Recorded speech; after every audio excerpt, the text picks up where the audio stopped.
14 सितंबर से शनि के घर में आ जाएंगे गुरु। शनि के संग उनके घर में बैठ जाएंगे गुरु। 12 राशियों के लिए कैसा रहेगा गुरु का मकर में जाना, देखिए सिर्फ धर्म ज्ञान पर। नमस्कार, धर्म ज्ञान के दर्शकों का हमेशा की तरह स्वागत है। मैं कविता राणा, मेरे साथ जाने माने एस्ट्रोलॉजर राकेश चतुर्वेदी जी। सर, स्वागत है आपका। जी नमस्कार कविता जी, नमस्कार दर्शकों। सितंबर माह में कई बड़े बड़े ग्रहों का राशि परिवर्तन हो रहा है, लेकिन दो सबसे बड़े ग्रह, एक तरफ है न्यायाधीश शनिदेव, तो दूसरी तरफ है देवताओं के गुरु बृहस्पति देव। जी हाँ, इस 17 सितंबर से गुरु बृहस्पति देव जो कि कुंभ राशि में विराजमान थे और वक्री चल रहे थे, वो मार्गी होकर मकर राशि में आ जाएंगे और मकर राशि में पहले से ही शनि अपनी वक्री अवस्था में बैठे हुए हैं। अब ऐसे में सवाल ये उठता है कि भाई गुरु का शनि के घर में जाना और शनि के साथ बैठना किन 3 राशियों को मालामाल कर सकता है, या फिर यूं कहें कि भाई किन 3 राशियों के जातकों को गुरु और शनि उनकी तिजोरी भरने वाले हैं। आज हम इसी पर चर्चा करेंगे आचार्य जी से। लेकिन आइए सबसे पहले ये समझने की कोशिश करते हैं कि भाई किस प्रकार गुरु शनि का एक साथ बैठना इंसान के आर्थिक पक्ष को भी मजबूत करता है या नहीं। आचार्य जी समझाइए। देखिए कविता जी, गुरु और शनि की युति कुछ विषय में लाभप्रद होती है, लेकिन कुछ विषयों में यह हानि भी पहुंचाती है, इसमें कोई दो राय नहीं है।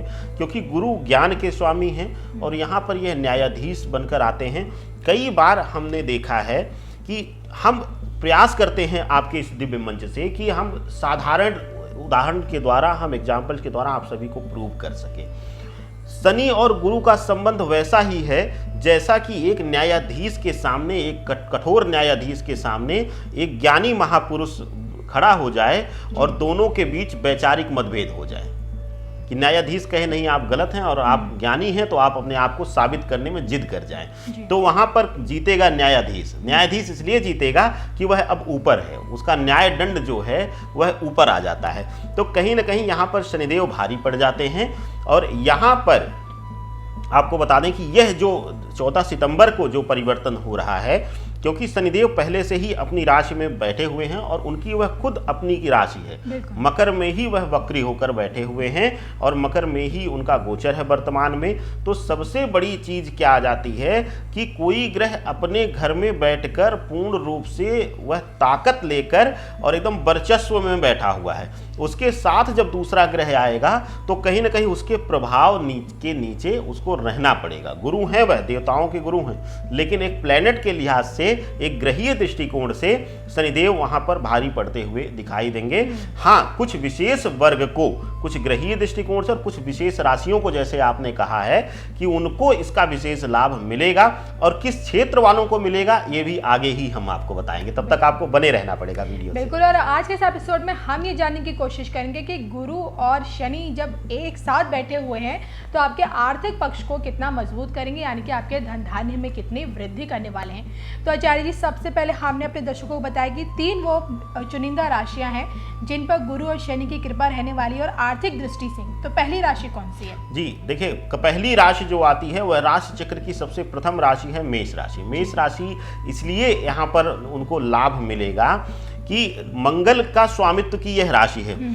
मंगल पृथ्वी तत्व में आ जाएंगे, थोड़ा सा उनको शांत कर दे रहे हैं 6 तारीख को, और 14 को ही महीने के आधे वर्ष आते आते यह गोचर हो जा रहा है गुरु का।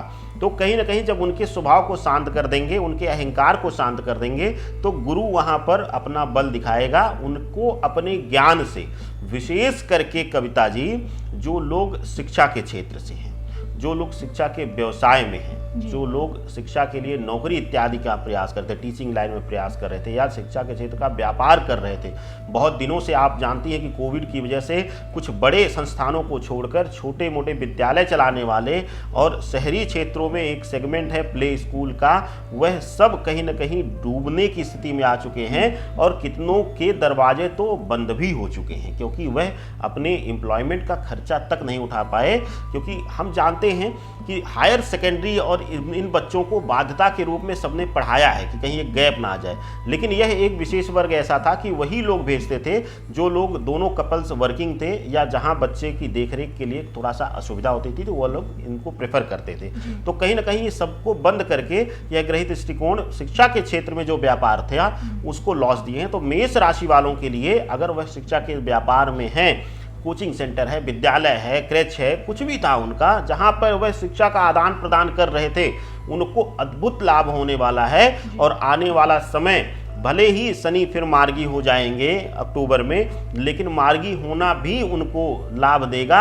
और यह जो गुरु का स्थिति है जो वहाँ पर उनके साथ युति बना रहे हैं शनिदेव के साथ, वह कहीं ना कहीं उनको अति का व्यवसायी और लाभ की स्थिति में बहुत दिनों बाद लाने की स्थिति में लाएगा कविता जी। यानी कि सरल भाषा में समझे तो मंगल से प्रभावित मेष राशि वाले जातकों के बैंक बैलेंस बढ़ने की पूरी संभावना पूर्णतः संभावना है, बिल्कुल पूर्णतः संभावना है। तो ये हमने बात की मेष राशि वाले जातकों की। आचार्य जी, दूसरी राशि कौन सी है? दूसरी राशि कविता जी आती है स्वयं जो इस समय इनके ढैया के प्रभाव में चल रही है, मिथुन राशि। मिथुन राशि वालों के लिए वह लोग जो गवर्नमेंट कॉन्ट्रैक्ट इत्यादि के क्षेत्र में थे, निर्माण के क्षेत्र में थे, या आप कह लें कि हम गवर्नमेंट निर्माण को छोड़िए, कहीं भी वह कंस्ट्रक्शन के व्यापार में थे, जिससे कि क्योंकि यहाँ भी वही चीज़ें आ रही हैं, यहाँ भी गुरु शनि और मंगल की स्थिति आ रही है, और गुरु का आके शनि के साथ बैठ जाना इनको अल्टीमेट पावर दे देगा। यह जो अभी तक कंफ्यूजन भरी स्थिति में और डर के माहौल में थे, वह इनका डर निकल जाएगा और यह आगे आकर लोगों से अब अप्रोच करना शुरू करेंगे और इनको व्यापार में मजबूती देगा। विशेष करके अगर आप गवर्नमेंट कंस्ट्रक्शन से हैं या दूसरी जगहों पर आता है कि शनि और गुरु क्योंकि ज्ञान के स्वामी हैं, ये लोग मैनिपुलेटिंग नेचर के हैं, तो कहीं ना कहीं जहाँ भी यह किसी लाइजनिंग क्षेत्र में होंगे, मीडिएटरशिप के कार्य में होंगे, वहां भी इनको पूर्णतया लाभ मिलता हुआ दिखाई दे रहा है कविता जी।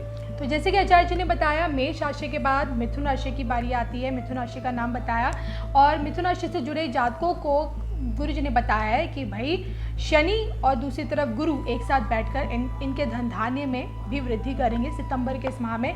इसके अलावा जाते जाते तीसरी और आखिरी राशि कौन सी है? तीसरी और आखिरी राशि स्वयं अपने आप में जहां वह विद्यमान है शनिदेव, मकर राशि है। मकर राशि वालों के लिए कविता जी जब से गुरु वक्री हुए हैं मई से, तब से इनको अद्भुत तनाव दिया है। शनि जब से वक्री हुए हैं तब से इनको अद्भुत तनाव दिया है, और 7.5 भी चल रही है। और क्योंकि जो 7.5 के एकदम प्रबल चरण में यह हैं, तो इसलिए इनके लिए और ज्यादा कष्टकारी यह समय था।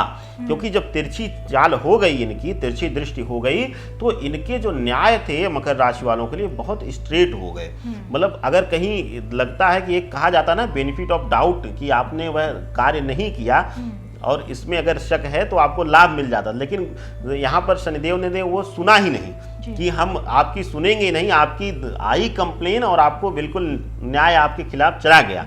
तो इस तरीके का प्रभाव शनिदेव ने इनको दिया है और बहुत दिनों बाद मकर राशि वाले एक मानसिक शांति का एहसास करेंगे और उनके जीवन में कविता जी एक आर्थिक पूर्णता जो हम कहते हैं कि हमें जो हमारी ज़रूरतें हैं उसके अनुरूप धनार्जन होना, यह बहुत दिनों बाद उनको देखने को मिलेगा।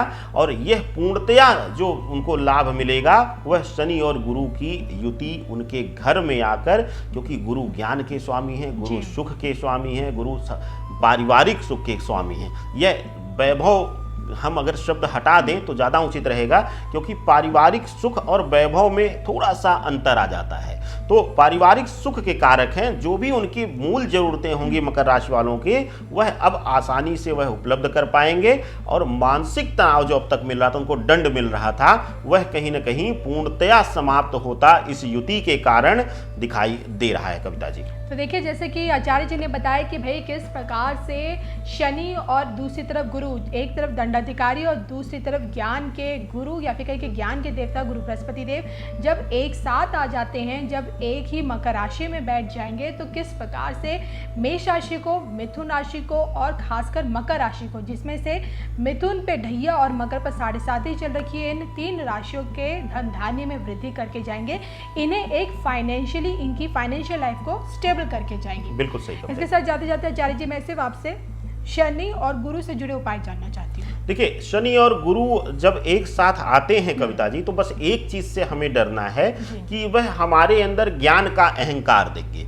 ज्ञान के अहंकार में आकर कहीं हम लॉस ना लें, इसके लिए सबसे उत्तम तरीका है कि आप ले जाकर सफ़ेद चंदन जो है वह शिवलिंग पर अर्पित करें, विशेष करके शनिवार के दिन और मंगलवार के दिन। यह आपके लिए अत्यंत लाभकारी होगा। वहाँ शनि के प्रभाव को थोड़ा सा शांत करके आपके लिए सौम्यता देगा, शुभता देगा, जिससे कि आपके अंदर अहंकार नहीं आएगा और आप शालीन होकर झुककर अपने कार्यों को करवाने में या निकलवाने में कामयाब हो जाएंगे कविता जी। चलिए, इसी के साथ मुझे और आचार्य राकेश चतुर्वेदी जी को दीजिए इजाजत।